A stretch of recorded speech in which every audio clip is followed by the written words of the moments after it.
Hello, hello, hello, everybody. It's Christy here from version of you 2.0, and this is my first live with you today. I'm just going to wait a couple seconds to see who shows up. Open up the comments. So I am very excited to be here, and my intentions today, sorry, I'm just kind of setting everything up so that if you jump on board, there's one viewer. If you jump on board, we'll be able to communicate with each other. So my intentions here today are to really talk to you about anxiety and fear, and I'm going to translate that over into how that affects our health. But I really want to spend some time with you really kind of getting an understanding from you how anxiety and fear are showing up in your life. And I'll go into what fear and anxiety really mean. And the more that you can add comments, even in the replay, if you're not here with me right now and you want to add comments in there, by all means do so. I'll go back and address some of the questions that you come up with. If you prefer kind of more that one-on-one, being able to interact, I offer a clubhouse on Mondays at 6 p.m. Eastern Standard Time. Right now I've got one person in there, so I'm always looking for people to join in. But the reason for that is because that's where you can go ahead and stand up on stage and we can actually have an open dialogue. So for right now, as you're starting to join in, I want you to use the comment section. I want you to find this information really valuable for you, the individual, okay? So as I said, we're going to be talking about anxiety and fear today. And I am going to be leaving you with some golden nuggets at the end. So stay to the very end. It will definitely be worth your value. Now, the first thing I want to talk about when it comes to anxiety and fear is, while I'm talking to you today, if you start to feel disengaged, if you start to go, meh, this is not for me, if you start to go, I have no idea what she's talking about, perfect. If that happens, that means that by default, you're actually moving towards that logical side of your brain. And that's okay. Because I want you to, even though you're starting to feel disengaged, I want you to try and lean in to participating anyways. And I know it may seem challenging to do so, but watch the transition. Watch how you transform from being disengaged to coming back into feeling sensations in your body and wanting to participate. So this is definitely for those of you who, suffer from anxiety and fear, have dealt with it in the past, have your own stories, or are participating in this live really unsure if this is for you. Because yes, it's for you. And as I said, if you start to feel disengaged, this is definitely for you. Because being disengaged is a default response. Okay? All right. So while some of you are jumping on, I'm going to go ahead and open up with a quote. I am not who you think I am. I am not who I think I am. I am who I think you think I am. Powerful, right? That is by Charles Horton Cooley, an American sociologist. And essentially what this is saying is that we live our lives through this lens of perception. And if you think of fear, think of how often fear shows up in your life. I'm a recovering perfectionist and people pleaser. So fear would show up in my life where I would have this fear of failure, this fear of disappointing somebody, right? So where does fear show up in your life, and what does that look like? If you can, as you're jumping in to start to follow this live, give me a comment. Let me know. Where's fear showing up in your life? Because this is important. If we really want to start to get to the root cause of how fear is interrupting your health, this is one of the ways that we can do that. We have to acknowledge where it is to begin with, and then we need to look at why it's happening. So, where is fear showing up in your life? Now, as you're starting to think about that answer, and if you want to go ahead and put it in the comments, I'd appreciate that if you're feeling comfortable enough to do so. I thought I'd go ahead and segue into who I am, because I recognize that you don't know me, and it's really hard to want to engage or divulge really personal information if we haven't built any sense of rapport. So I'm Christy.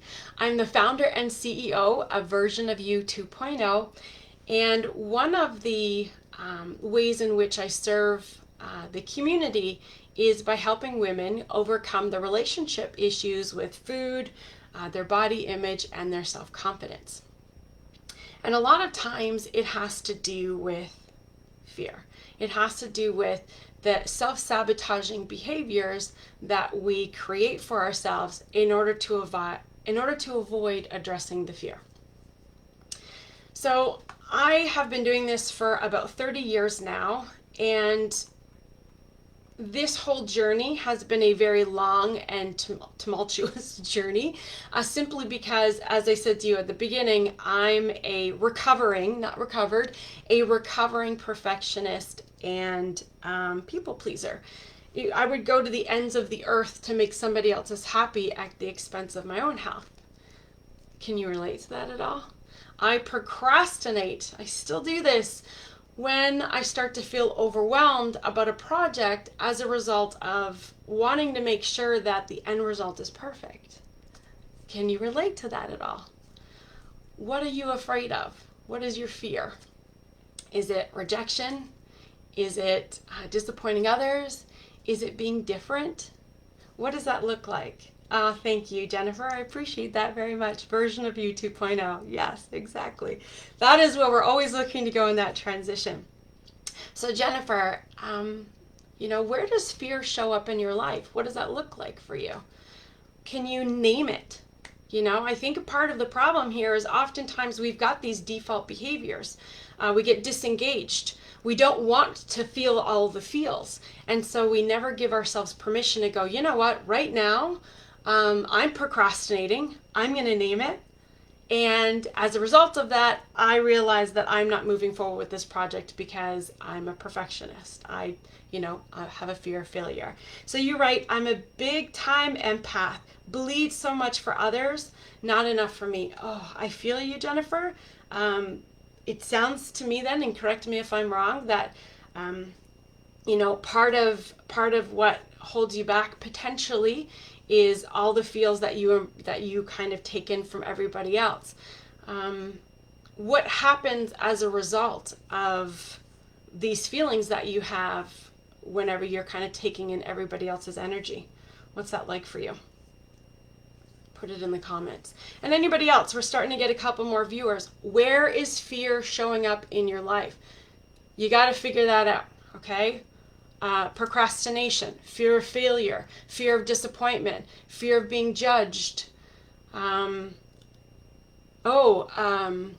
judging others. We're so uncomfortable with our own life that by default we automatically start to judge other people because it makes us feel a little bit better about our current state. So where's fear showing up for you? So as you're starting to share that, I want to go into what fear actually is. So fear is a feeling. It's a state of being, to be fearful, where there's a perceived or real threat. Now, I know you understand that, right? The real threat being, you have a lion in front of you and you're basically dinner. Perceived threat is literally anything else. Being in traffic and worrying about being late for a meeting. Hustling to try and get the kids ready because you need to get them to school on time because you don't want to get into trouble with the principal. It's a thing. Really working really hard on a project and then starting to slow down and picking up other tasks along the way, almost like you're losing focus on that one task. That's procrastination. So fear of failure. So where's fear showing up for you? And the fear itself and the length of time it takes before you take action, that's anxiety. Okay, so when you have this perception of fear, fear of failure, and your attachment to that fear before you actually do something about it, that's you living in anxiety. That timeline is anxiety. And when we live in anxiety, what starts to happen is we end up producing this higher level of cortisol. And cortisol allows you to flee a situation, right? Your brain is not able to differentiate the difference between your perceived threat and your real threat, the running away from the lion, for example, you being dinner. So your body produces this cortisol, and when it produces this cortisol, it injects this huge amount of sugar into your muscles so that you are prepared to leave the scene. Okay, so that you can run and hide, so that you become extremely focused on one area of your life, that one particular situation.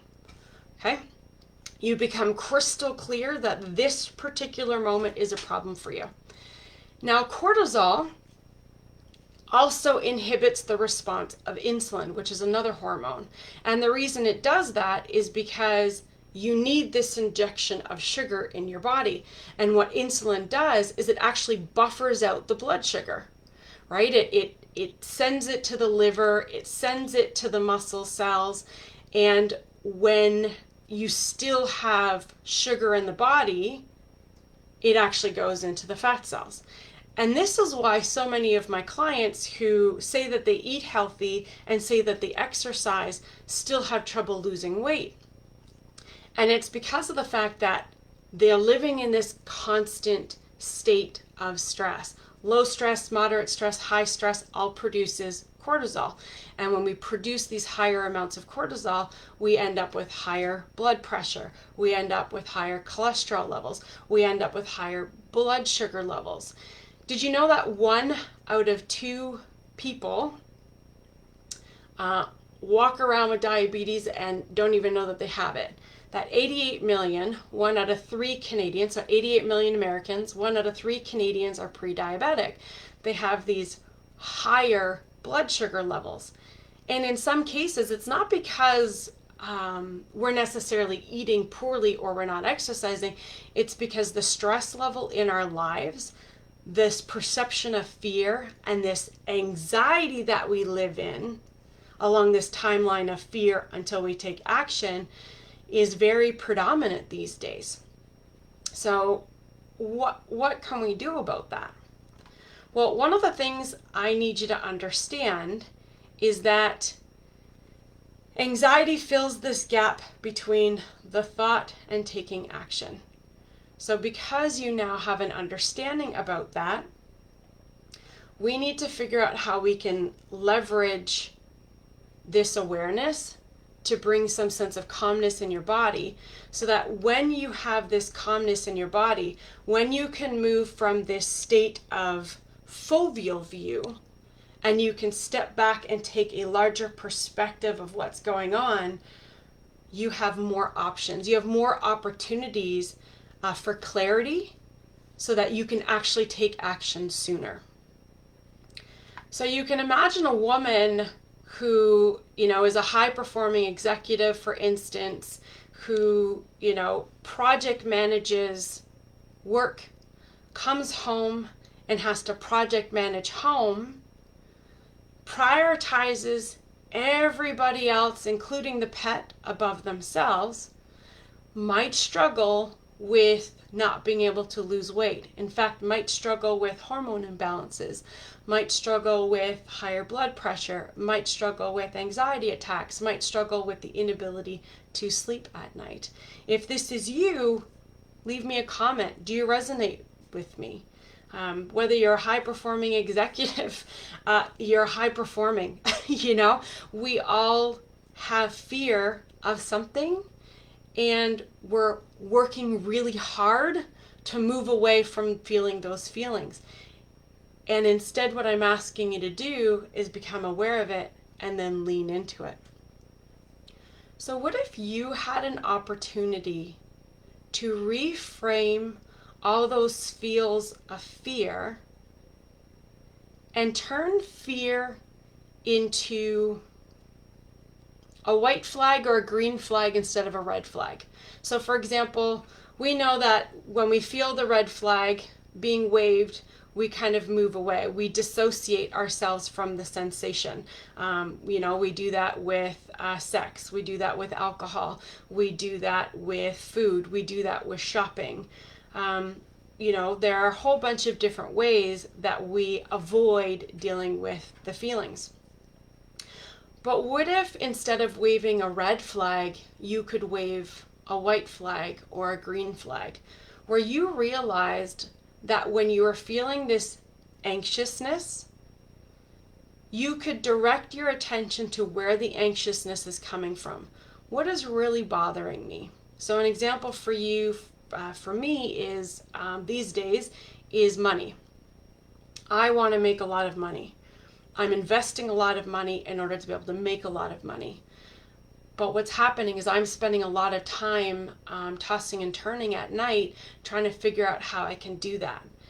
And it's actually giving me panic attacks because I'm giving myself a deadline, and in my head, the fear of the unknown of after that deadline is freaking me out, right?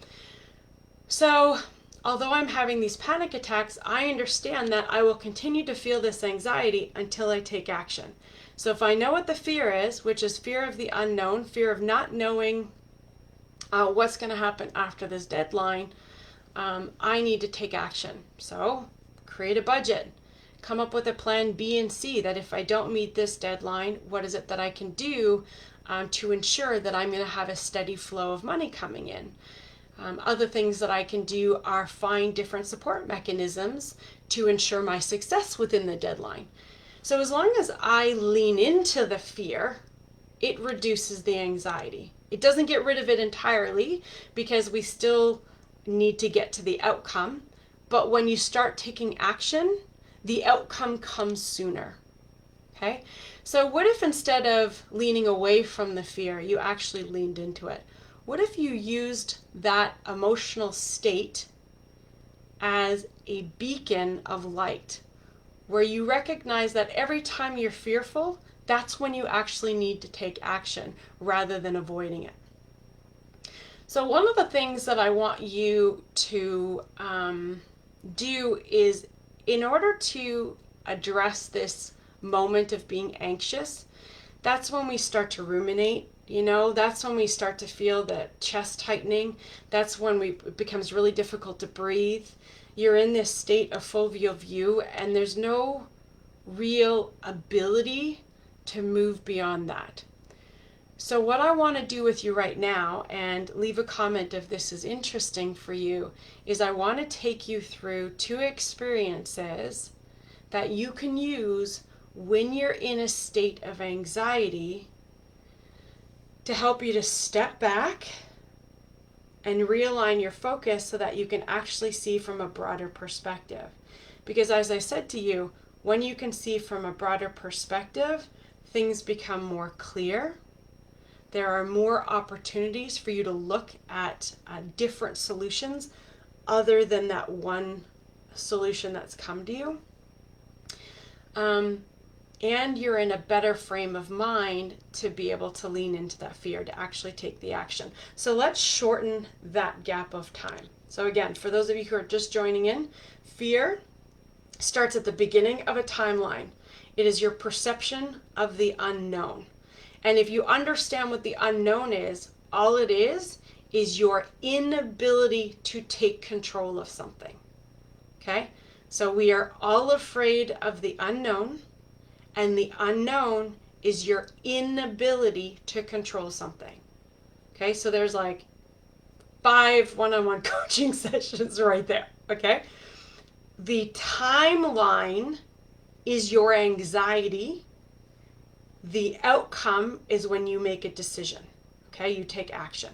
So you can reduce that timeline between the fear and the outcome in these 2 techniques that I'm going to show you right now. Are you interested in some techniques? Let me know if you're still with me, paying attention.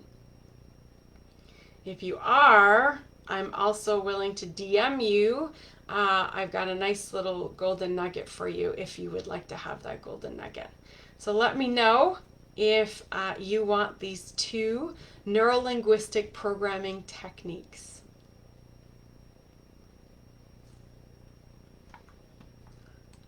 Are you ready for some juicy nuggets? All right, so when you're in a state of anxiety and you know that you have to deal with it, a technique that I'm going to show you is called the balloon technique.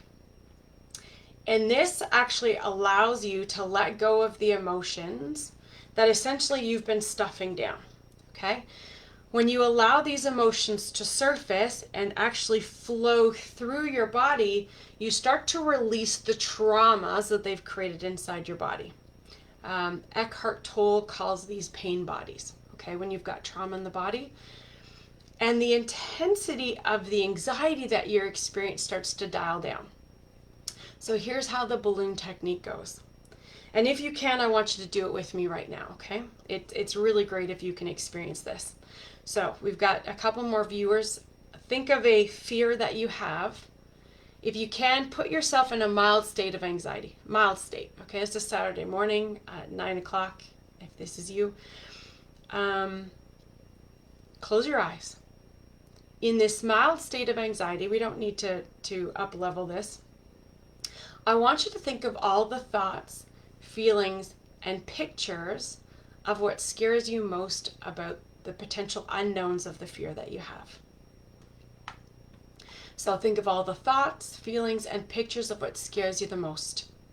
Is it being cheated on, being rejected, not getting a promotion, failing at work, losing money, having to change your standard of living by downsizing? Whatever it is, allow those thoughts, feelings, and pictures to surface. I want you to breathe in and breathe out, allowing the thoughts, feelings, and pictures to rise up inside your mind.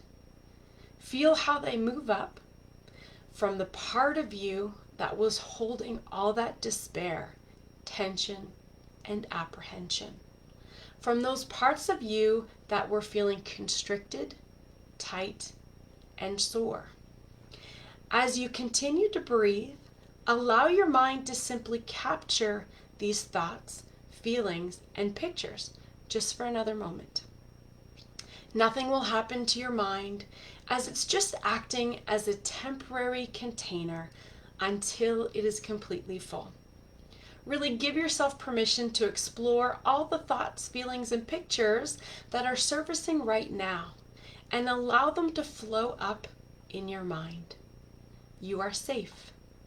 The parts are feeling what they are feeling because they are now letting these thoughts, feelings, and pictures go. So allow your body to experience the experiences. They are letting them go, releasing the trauma that those parts once held tight for you. Now that you have all of these thoughts, feelings, and pictures captured in your mind, I want you to imagine holding a balloon to your lips and taking one big breath in through the nose to prepare. I want you to exhale into the balloon all of these thoughts, feelings, and pictures that are being temporarily stored in your mind. Keep taking breaths in to give you the energy and space to exhale all that has surfaced. Continue to fill up the balloon. It will never pop because it will only expand and expand and expand, allowing you to purge these thoughts, feelings, and pictures from your mind and from your body. And as your mind empties all of these thoughts, feelings, and pictures that it has stored, the balloon expands until it is full. I want you now to pinch the bottom of the balloon tight so that air cannot escape from your imaginary balloon. And I want you to walk outside, no matter the weather, no matter the time of day it may be for you, nor the temperature. Nature is asking for you to help you to release this balloon to her. So once you've stepped outside and you're ready, release the balloon to her, thanking her for helping you to let go.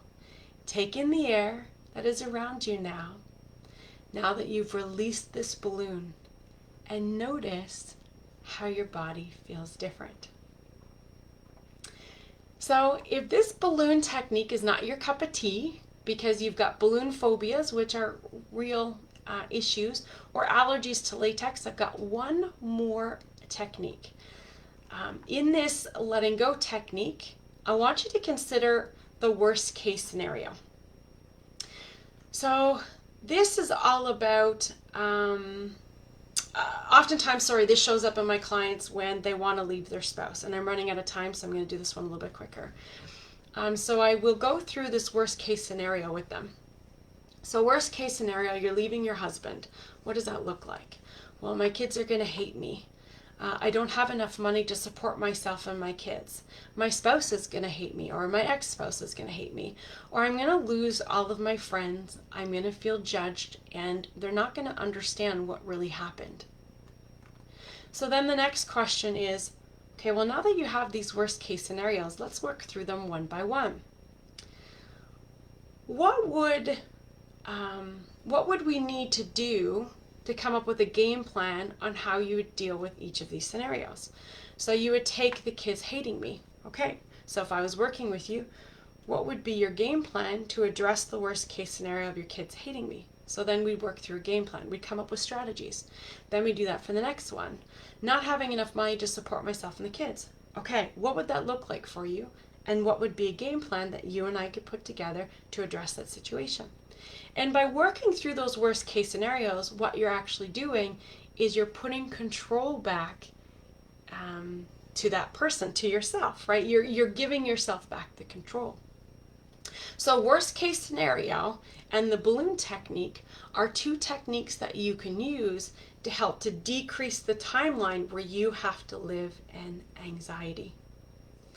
So I'm hoping that that was of benefit to you. I have just under 3 minutes if you've got any questions for me.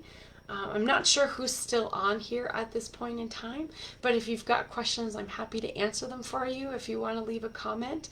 If you've got any feedback, I ran through the NLP techniques pretty quickly, but I'll be doing this again. There are lots of other techniques. And if you find that you want to engage with me more from a verbal perspective, then like I said, you can always jump into my clubhouse Monday nights at 6 p.m. Eastern Standard Time, version of you 2.0. And I will be talking about anxiety and fear, bringing people up onto stage and, having that dialogue. So if that's what you need, feel free to show up there.